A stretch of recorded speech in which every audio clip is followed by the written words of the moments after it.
Have you noticed how often the biggest decisions in the world right now feel rushed? Like someone got embarrassed on Tuesday, and by Friday, we're moving aircraft carriers? There's this strange pattern where limits show up, a court ruling, a political loss, a negotiation that doesn't go your way. Instead of recalculating, the volume just goes up. And when volume becomes a strategy, things escalate fast. Tonight, we're talking about what happens when impulsivity meets power and why hope is not a plan. This is Shrink the Nation. Let's go.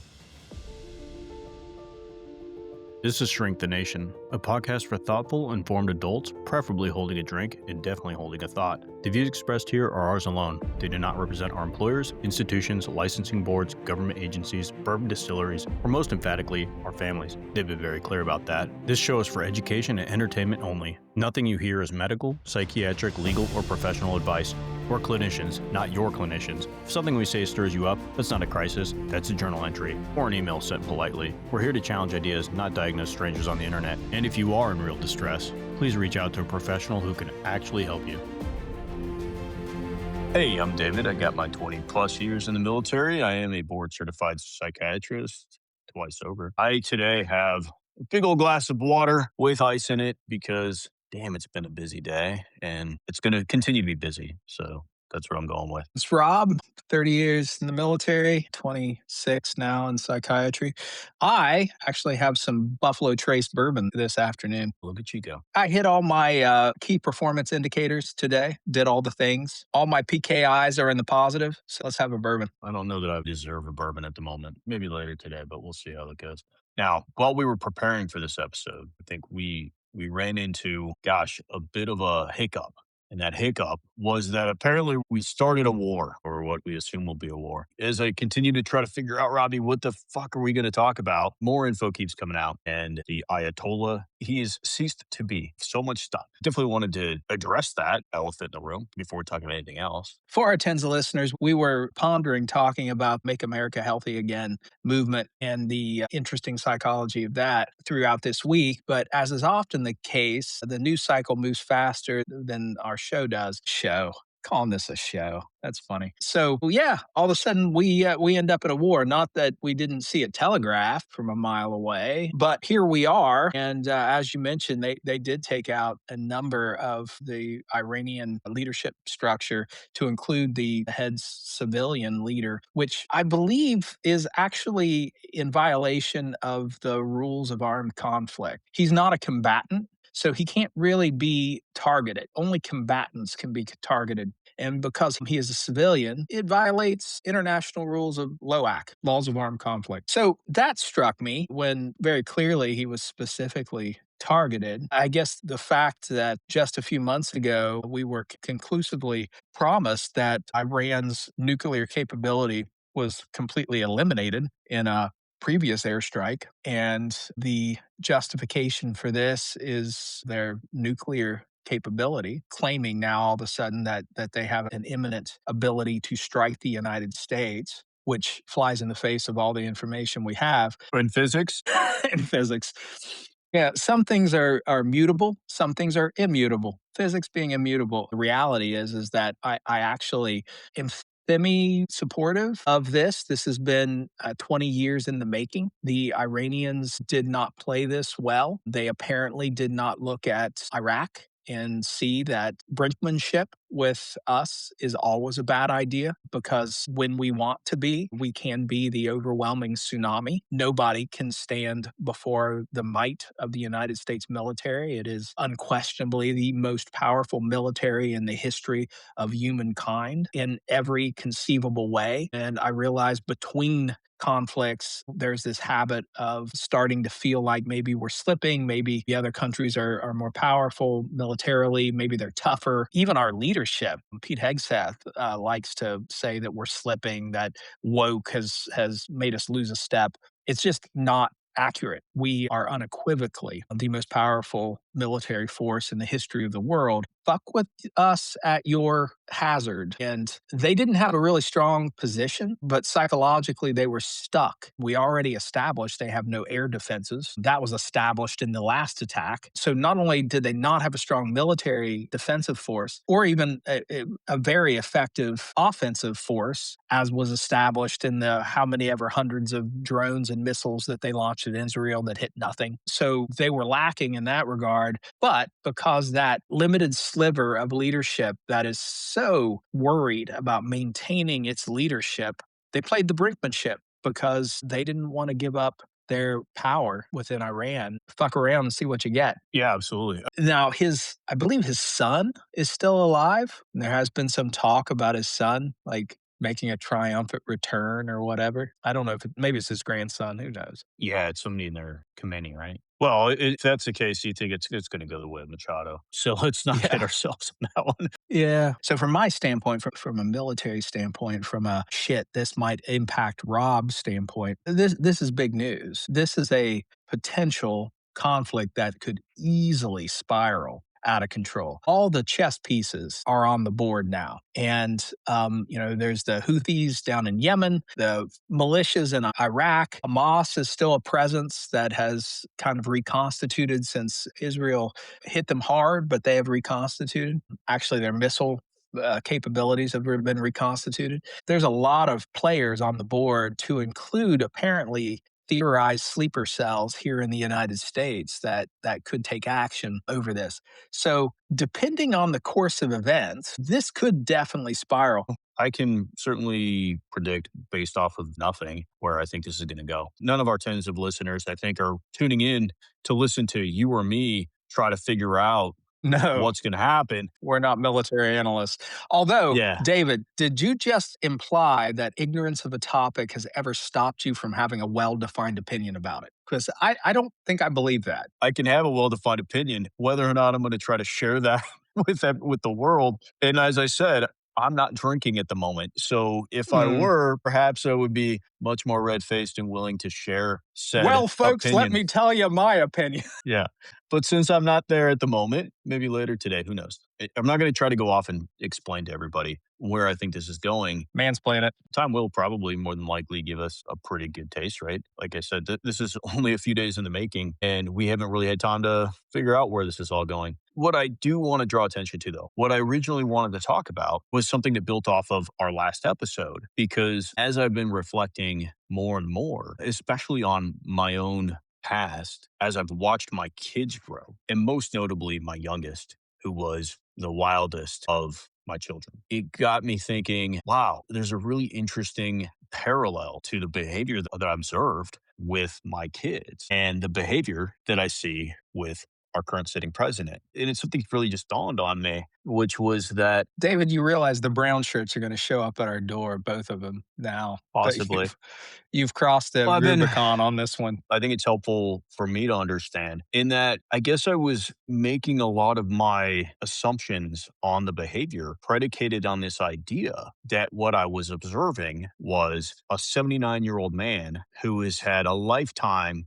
to develop a personality structure that was very, very similar to a lot of the authoritarian regimes that we are used to seeing. Mhm. But there's this piece that didn't really go along with it. It's that the driving force for so many authoritarian regimes has been this goal of maintaining power within the country that they're trying to take over. And in doing so, a typical authoritarian person would go out of their way to demonstrate competency as a leader. And that is completely lacking. In fact, if anything, last week we saw the Supreme Court overturn the IEEPA tariffs. And because they were so disastrous economically and politically, one would assume that an authoritarian leader would look at that as a huge win. Look, I wanted this, but I guess we can't have it, and it's their fucking fault.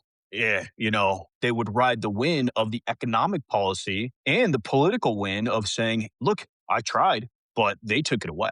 But yet he's doubled down, right? Like he's actually gone in and said, I'm going to come up with a new way to force these tariffs, which are just taxes on the people. Like his understanding of the tariffs and how they function seems to be backwards. So, what you're smacking at is something that has perplexed me. And when you presented this to me via text, I felt like you gave me a Rosetta Stone because where I have been flummoxed, it's a good word, flummoxed. I'm going to ask our tens of listeners to say it with me.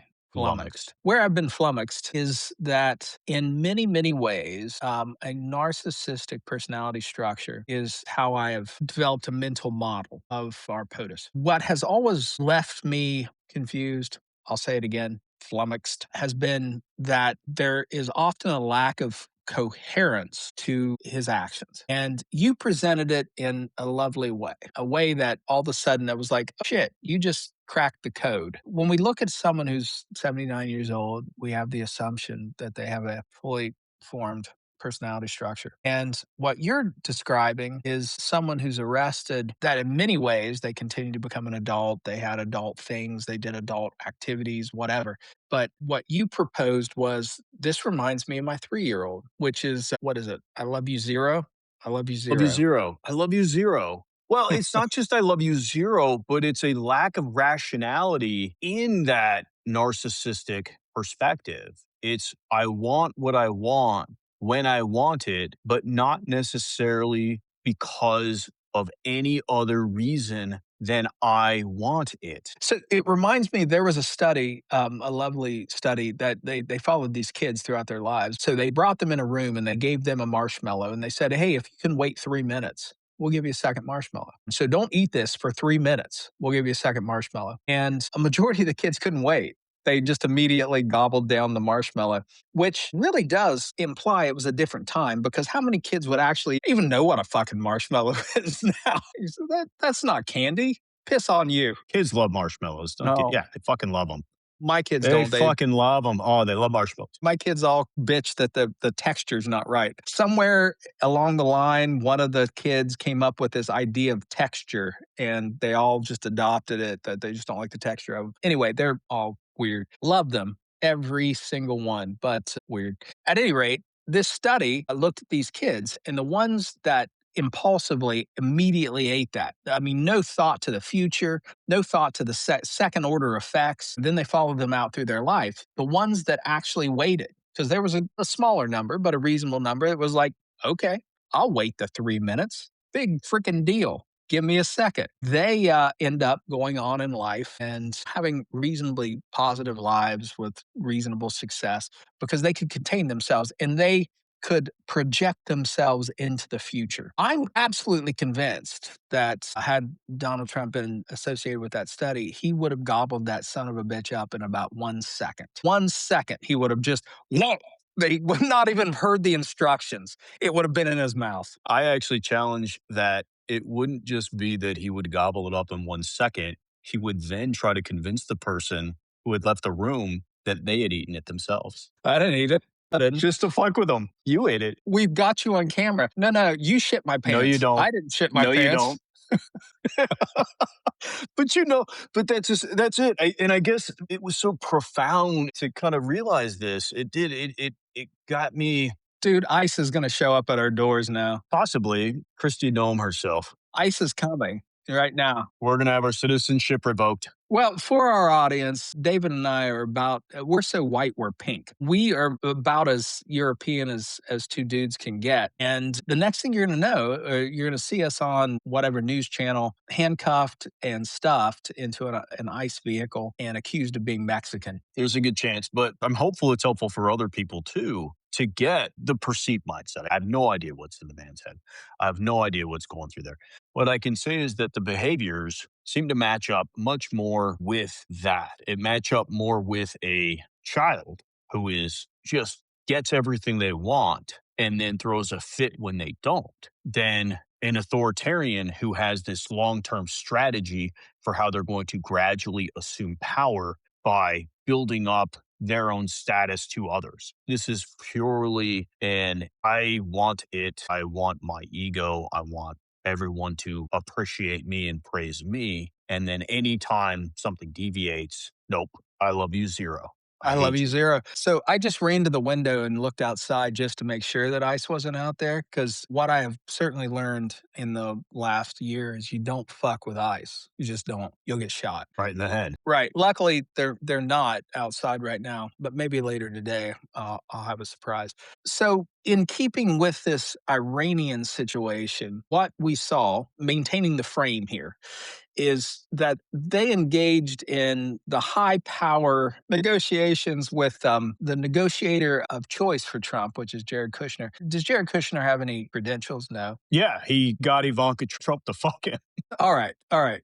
Which, I mean, that's a negotiator. Look at that guy. good Look at on her. him. Now, I will say Good to on this him. day, I've never heard her speak, so I don't know what her voice sounds like. But look at him. Look at her. The guy's a hell of a negotiator. Apparently. So anyway, beyond the fact that he landed her, he's got no credentials, he's got no background, he's got no experience. Why he's both in charge of negotiations between Ukraine and Russia and with Iran, I don't know, other than tribal loyalty, which is the worst way to pick people. By the way, everyone, if you're going to pick someone to do your taxes, your brother-in-law who you like, not the guy. You don't want to do it. Unless he's an accountant. Unless, and in this case, he's not. They are engaged. Of course, the nature of these kinds of negotiations, we start moving our chess pieces. We bring in carrier groups. We stack up Ali Al Salim Air Base in Kuwait with extra airplanes. We do those things, which are signaling, hey, we've got power. But historically, you would have let this play out. I mean, they're not going to come to the table with their final offer initially. And the impulsivity of cutting through the red tape that was willing to allow it until he hit that point where the marshmallow was right there on the table. And then it was in his mouth before they even had a chance to start the stop clock. I find interesting is that when you do go back to this series of tweets that people had pulled from Donald Trump's account before he was even president the first time, he had made these statements that, hear me now, Barack Obama is going to start a war with Iran and he's going to do it in order to get reelected. And that was in 2011. And then he's definitely going to attack them to make sure that he gets elected in early 2012. He was predicting after he was elected, he's probably going to attack Iran to save face. And then he was trying to remind people that Barack Obama is definitely going to attack Iran. Which he never did, everybody. He didn't do it. He didn't. What I find interesting about that isn't that he had made all these predictions and then 15, 14, and 13 years later did the same things himself. It's that he sees Iran as a get out of jail free card for whoever was in the presidency. He doesn't view the downstream effects, losing military members in a war. He never viewed that as being anything but, oh, well, it happens. If you are struggling and you need a win as president, do this thing. It's also a blatant example of projection. That what he was doing was projecting what he would do on Barack Obama from a position, it is always easiest to be the guy who's not elected, who's complaining about the guy who is the leader. It's always easier to be the op four. That should be the name of our show, by the way. Yeah. So, for our tens of listeners, the Op 4 is the opposition force. And in all military exercises, there's a group that's designated the Op 4. And it's so much easier to be the Op 4 than it is to be the one who's actually in the hot seat, making the tough calls that actually count, that actually matter. And it is a sign of maturity when an opposition, the loyal opposition, how it's supposed to work, can be supportive of and understanding of and empathic of, but still disagree. That's fine. Disagreement is what our country's built on. But what Trump did that back in 2012, 2013 is just such obvious. I mean, particularly in light of how it all plays out, it's just such obvious projection that he was sitting there thinking, what would I do? I would do these things. So I'm going to project that over onto Obama. And interestingly, Obama, a totally different personality structure, totally different perspective. He did not do these things. He did not manipulate war, military in order to seal power. But Trump forecasted for us. He told us what he was going to do. here we are. He's consistently done that. It's that viewing the human life as collateral damage to a negotiation with no real long term strategy past that. Because what is the out here? Are we under the impression that Thomas Jefferson is going to rise from the ashes for the Iranian people and lead them into a democracy? I mean, and honestly, considering the direction we're going, is that even something that we would want? Nah, be like, fuck you, Thomas Jefferson. Yeah. Piss off. You're not trustworthy. After Vietnam, there was a set of criteria that were adopted that we have then, after the 80s, absolutely ignored. But the criteria was that the mission had to have a purpose, had to have an end state. And when we went into Vietnam, the purpose was a little nebulous and the end state was totally nebulous. Oh, and then it also has to be achievable by military means. And the military can do a lot. I mean, I'm perpetually amazed by Joe power that you can solve virtually any problem if you throw enough Joes at it. I have moved 6 tons with enough soldiers and no equipment. I do have a significant appreciation for Joe power. But in this case, why we attacked is unclear. What the end state is to cease attacks is unclear. It seems to me that their primary course of action was hope. Hope that the people of Iran will rise up, take over, and that the ensuing government will be better. Every lieutenant is quizzed on this one. Hope is not a course of action. And we have developed that as a course of action. Hope. All of our lines of effort now are based on hope. And yeah, we can bomb the shit out of Iran and we can do it with relative impunity. I mean, I imagine someone's unlucky and get shot down at some point because if you throw enough lead in the air, the golden BB effect comes into play. But I don't know where it stops. I don't know when we say enough is enough, we've achieved our mission objective because I don't know what the mission objectives are. Now, I'm also not sitting at the Pentagon and I've not been read in on this. There might be very clear objectives out there, and I'm not discounting that because I do have a lot of respect for the military leadership of this nation and their professionalism and their ability to think about these things. But ultimately, we're controlled by our civilian leadership. And if the civilian leadership sends a stupid mission, we're going to do that mission to the best of our ability, but it still might be stupid. I think you're giving too much credit. I think this is more of the marshmallow. We had the ability, and the marshmallow was there.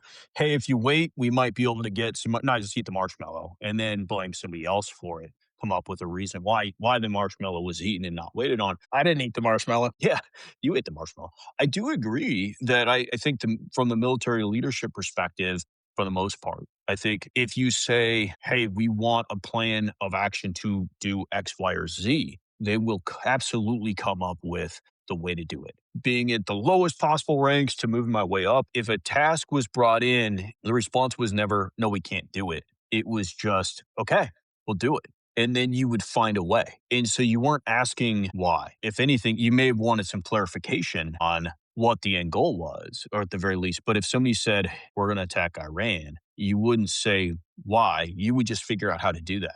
And so I'm confident that that happened, that they have a clear plan on how they were going to do that. But as far as what their end goal is, I don't know that that would have been asked. This is a marshmallow sitting in front of somebody who is told, well, you can eat the marshmallow or you can wait until we've had more diplomatic talks. But you and I both know that a week ago, he said, I'm going to attack them within 10 to 15 days, which meant he was going to attack them in about 7. That is the secret sauce. ICE will come in and grab me now because I just described every other time he has done this. But whenever he says, I'm going to attack them in 2 weeks, he's just somehow trying to get them to let their guard down so that he can do it in 7 days. Whenever you ask me in the hospital, like how many alcoholic beverages do you drink in a day? They'll typically half their number. And so what do? We just double the number that they give us. So I think when Donald Trump says, how long is it going to take to be ready to attack Iran? And they said, sir, we could get this done in a week. He said, great. 3 days later, He told everyone else, I'm going to attack you in 2 weeks. I think that's the equation that is used in his head, but it's a marshmallow. I think it's a marshmallow. It's also interesting that it seems to follow the news cycle. So whatever the military reality is, this happened on a weekend. And It I always don't think happens on a weekend. I It know. happens on, like, a Friday. It's a great news cycle day. The NFL does that. They like to do all of their punishments. They do them on Friday afternoon so that Mhm. it really doesn't hit the news cycle. As a military member who absolutely loved my Fridays when we would have our barbecues and all the other fun things that we do when we're not at war, I'd be pissed. Well, you're also hitting on a thing, and this is a responsibility of the military, but for our tens of listeners who may or may not have served, you rise in rank by achieving, by doing, by being given a mission that seems impossible or difficult and finding the way. And you learn that from second lieutenant all the way up. And of course, you then have to lean in on your people, and it's often unfair to them, and they have to put in way more hours than what they're really wanting to put in. Yeah, if you're a decent officer, you figure out a way to manage that and to develop personal relationships and to be right there with them. But these folks who are at the highest echelons were born in that environment. So the problem with the structure that we have is that when the civilian leadership comes and says, we want you to do this, the military's default answer is, hooah, we're going to do it, even if they don't really know if they can. And here's the other problem that if they tell you, sir, we can't do this, they're going to be replaced. And failure is not an option in the military, it's not an acceptable option. That failure is a failure of leadership. So these incredibly capable generals, and they are, I'm telling you, folks, I have worked with some brilliant people. I've been blessed. I often say the secret to my success has been dumb luck and the people I got stuck with. When you come up through the medical routes,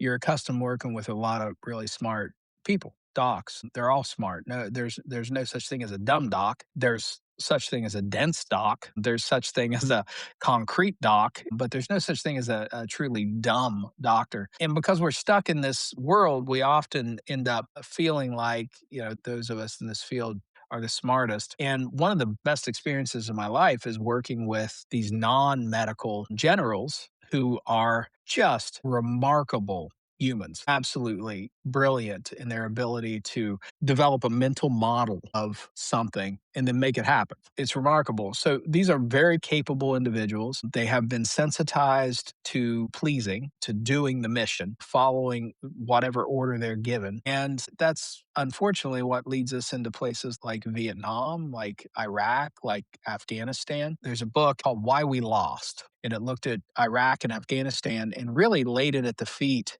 of the 3 and 4 stars of the time because they didn't push back. One of the things that got me in trouble, but one of the things I'm most proud of in my command time was when I would push back and I would say, can't do it. And here's why. Here's my limitations. So this is what I need from you in order to accomplish it. And it never was well received. But when it played out, it was accurate. I wouldn't tell them I couldn't do it if I could do it. And we're just not great at that. And I just implied that I am, but I'm not. I just so happen to also be contrary enough. I mean, I've got this podcast, so clearly I've got a contrary streak. Yes, generals, everyone I've ever in I have not had a lot of face time with generals throughout my career, but every last one that I ever met was a very impressive human being, man, woman, it didn't matter. They were just obviously very impressive. And their ability to connect with younger personnel was just it was amazing. Brilliance. Their political savvy, yeah, just off the charts. And that's what you have to get to that level. Here's the thing, and it's not about the generals. It's that the audacity of the belief that in order for one person to save face, they would start a war as just being a thought process. It is so the opposite of what we're used to. An authoritarian person would not say, I'm going to start a war as a distraction from my own embarrassment. They might start a war to consolidate power. They might start a war to take land, whatever, but they wouldn't start a war just to avoid some kind of embarrassment. And when you go back to 2013, 2012, it was definitely on his mind that somebody else would start a war to save face. Projection. That's projection, but it's a very simplistic viewpoint of the world. There's no downstream consequence considered in that. Like, it didn't occur to him that, of course, Obama wouldn't start a war just to save face. The potential for thousands and thousands of American lives, not to mention tens of thousands, hundreds of thousands of other lives, are not something that somebody typically would think, you know what? These people aren't liking me so much. I think I'm going to start a war. And yet, that was something he thought would happen. It lacks compassion, empathy. Empathy. So, one of the things that has struck me about so far is that we apparently bombed a school, and at least the Iranians say, and we'll see how this plays out, that 100 ish children, little girls, were killed by one of our bombs. And when you engage in a war, and I learned this firsthand in Iraq, and I certainly wasn't in a position to make big decisions in my time in Iraq. I was in a position to see the suffering, to see the civilian death, to see the US soldier injury and death. And there's nothing funny about this. I'm trying to make it funny. There's nothing funny about it. It's haunting. It's absolutely haunting. And the moral outrage that I personally experienced watching these things, thinking of these individuals who are sitting in very comfortable offices, in very comfortable positions, not really suffering, not experiencing any suffering, no hardship, that make a decision that have these ramifications that resonate out through generation after generation. I think there's like 125, 130,000 Iraqis killed during Iraq. That's in the context of something like, I don't know, 4,000, 5,000 US deaths. Now, we did have like 30,000 really serious injuries. So it's a little misleading when you just look at deaths. And having seen some of those injuries, they're horrendous. They were terrible. What I'm driving at here, folks, is that these are big fucking decisions. These are big ass decisions that affect humans, people, the loss of a mother, father, child, aunt, uncle, whatever. This is what actually is happening. That when we drop a bomb, there are real people who are being disintegrated by said bomb. And there are real people who are having their limbs removed from said bomb or being terribly injured by said bomb. And it is a little scary that the person that triggered this maybe lacks empathy. Maybe didn't have any. Or thinks that it's just a way to get out of some hot political water to attack somebody else, to start a war. Well, we are in political season now, aren't we? I cannot tell you that that is the reason why he did it. What I can tell you is that he definitely has had that thought enough in the past to suggest that somebody else could, would, or should have that exact response to some kind of political embarrassment. And considering that the biggest political embarrassment of Obama's tenure was that he wore a tan suit to something, tells me that having one of your cabinet members appear aggressively in the Epstein files a couple of days before you attacked might be a little bit more embarrassing. Let's talk about the Iranians purely from a psychological standpoint. I mean, right now, I have a feeling they're all sitting in a bunker right now, going, "Man, we fucked up. We really miscalculated this one." But we see this over and over again, particularly in the Middle East. Now, maybe that's because the Middle East has an outweighed importance, and this is where the bombs get dropped. Who knows? But what the fuck were these guys thinking? What does the marshmallow think? I don't know. I mean, I'm not sure. I don't know what they're thinking. I imagine that the people who are not a fan of the current administration are, maybe they're happy if they're not getting blown up, if they weren't sitting in the school or had family members who were. What I keep thinking about, and this isn't justifying the leadership of Iran. I think the leadership of Iran has turned out to be, as is often the case in governments that don't have good guardrails, they're corrupt and they have enriched themselves on the backs of their people. And, what's the old saying that it starts as a movement, becomes a business, and then becomes a grift? And they definitely made it to the grift stage where, all the things that they believed in, their Islamic values and all that, really it came down to everyone at the top leadership were ridiculously wealthy at the expense of their people. But when I think about how do we engage with these types of governments. Removing their avenues for survival seems to be a bad choice and drifts into the hope zone. What we did through the course of events here, and this starts back when the Iranians, the average Joe was, I doubt there's too many Iranians named Joe. Maybe there are. I don't know. Joe's a pretty common name. But when the average, when the average, Whatever you say is going to sound racist. So just say your average citizen. Yeah, the just average maybe leave citizen, it as thank you. is. There you go. Thank you for saving me there. I was really running myself down into a cul-de-sac that I just couldn't Yeah, you were I not could having a I good time. I couldn't reverse course. I was stuck. But the average Iranian, they rose up and they were like, "Hey, this 40% inflation is untenable. We cannot live this way." And when you start tweeting out, not tweeting, but truthing, when you start truthing out, God, that's so narcissistic. Everything that comes out on Truth Social is, by definition, the truth. When you start truthing that they need to overthrow the government, that we're going to come support you, we're going to do this, we're going to do that. When policy is established at 3 a.m. on Truth Social, this is the kind of shit you end up in. And I hope for the best. I really do. I would love to see the Iranian people have some fairness. Just fairness, just an opportunity. These douchebags that have been profiting off the backs of the average Joe, the average Iranian. Yeah, I don't feel bad for them, but I think that's my point is that it's hard to root for these jackasses, these douchebags, but it's still not in keeping with the norms of history. There is so much more nuance that goes into a country. I had the same concern between when people were upset, or and still are, to be honest, when people talk about Israel and Palestine. These aren't football teams. It's not about wearing a jersey and being all in on one side or the other. There's so much gray area that exists between both sides that you can't just say one is all good and one is all bad, especially when we're talking about Iran, where a lot of their people are subjugated to these things.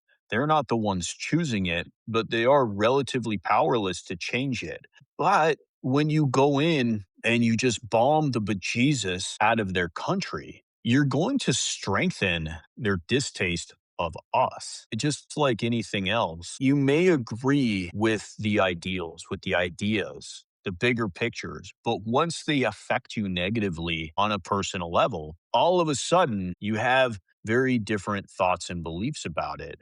You might be able to compartmentalize that off, but we actually see this a lot here. You'll see people who are like, I can't stand or I can't understand trans people or LGBTQ people, but you'll say, well, what about your uncle? Well, he's different. And it's so compartmentalized. But when it impacts you on a personal level, like it's one of your kids who just died in their school. Now, all of a sudden, you're a warrior against the thing that did that, Yeah. even if you would have been in favor of it. Because nobody's saying, all three of my daughters died yesterday, but thank God those Americans are coming here to save us. God, that kind of hit close to the bone, David. Thank you. Hey, our tens of listeners, we really strive to be humorous and lighthearted. David's awful at it, just terrible, just fucking awful. Anyway, yes. And you know what I'm always struck by is just how morbid David is. Also, struck by that I don't think we were designed to think on this scale as humans. That our formative environment, and I'm going to go out on the fringes here to those who are creationists, I apologize, still like and share. Please. But from a developmental standpoint, we really did develop in a small tribe universe. And most of our biological brain mechanisms still live on a small tribe universe kind of level. And what we're doing right now in a small tribe, there's your people and then there's everyone else. And your people matter. Everyone else does not matter.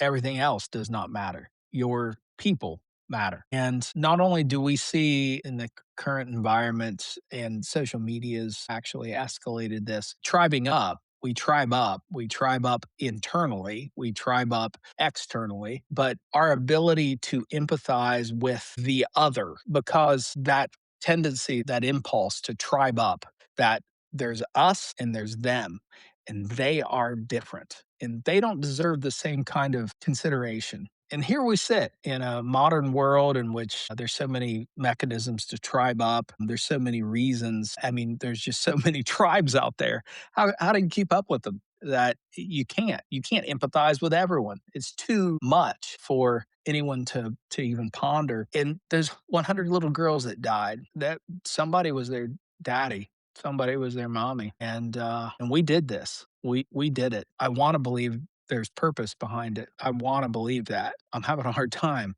I'm having a hard time believing that there was. Way to suck the funny out of our conversation. But hey, Hell, if we can have cathartic experiences while we're doing this, then why step away from it?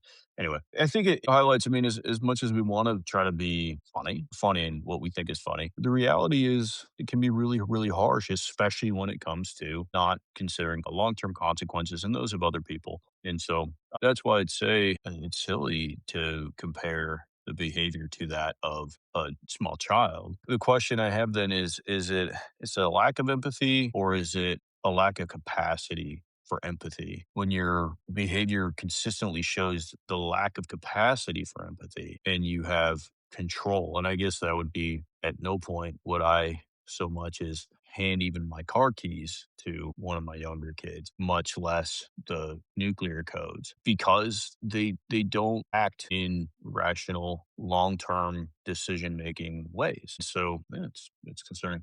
Anyway, I think we have covered this topic pretty thoroughly, Robbie. we Do you have any have. prescriptions? Hope is not a course of action. Hope is never a course of action. Courses of action have to be established as achievable and in keeping with the mission. And this whole thing smacks to me of hope, that there's a hope that the people rise up. There's a hope that they take over or can take over, which in the Iranian environment, I don't even know if that's possible. But hope is never a course of action that you tie your wagon to. I'm going to go back to last week's rule. I think before you start a war, there needs to be a sandwich, a sippy cup, and a nap before deciding on war. And I'm gonna add something. It has to be a McDonald's quarter pounder or a Big Mac because apparently that's the sandwich of choice. Yes, fast food sandwich would be acceptable, a sippy cup or a soft Diet drink, Coke, something. Diet Coke. A diet beverage of some sort, and a nap would be excellent prior to any command to attack another country. And that's about it for the week. Thank you so much, everybody, for sticking around. We really appreciate all tens of our listeners, and any other listeners you can think of, send them on over. Hit like, subscribe, say nice things if you can. We'll take them all. So that's pretty much it. We'll cue up that music, and we are out.